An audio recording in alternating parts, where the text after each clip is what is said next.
Well, it's great to be back with you this morning. We're going to be looking at Philippians chapter 2, verses 20 and 21, and talking about the second discussion question from this last week, where it asks, in what ways does the church show that we genuinely care for those around us, and how can we do better at that? And so looking at that passage, we're going to see what Paul has to say about Timothy that relates to that. It says, "For I have no one else like-minded who will genuinely care about your interests.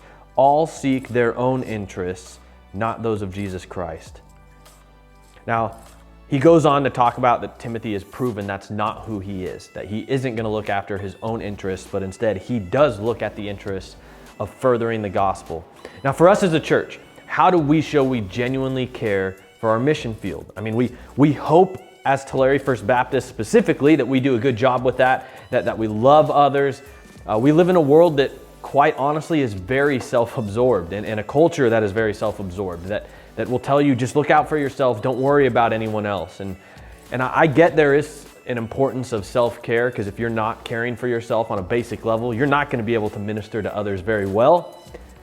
But we need to not be so self-focused that we just neglect our mission field, neglect the people God's placed in our lives to show we genuinely care.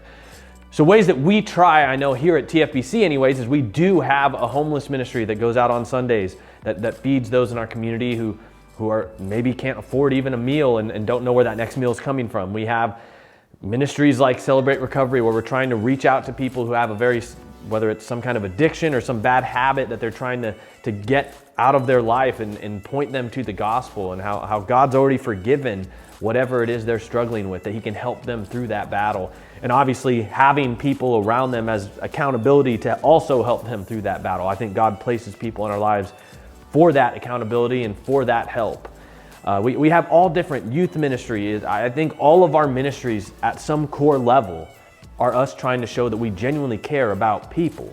And the reason we do is God's pretty clear, he does.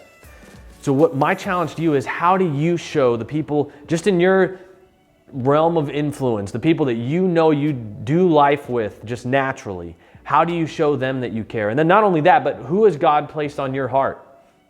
Maybe you're not really trying to have any kind of relationship with them yet, but who is God impressing on your heart that he wants you to share the gospel with? He wants you to impact or influence. And how are you showing them that you genuinely care? Because one thing we see so easily is that you're not going to be able to minister to someone and share the gospel with them in an effective way unless you first care about them. So that's my hope and prayer for you, church. We're praying for you as you wrestle with that and just even how God's gifted you. We're going to talk about that a little bit more Thursday, though. So we'll see you then.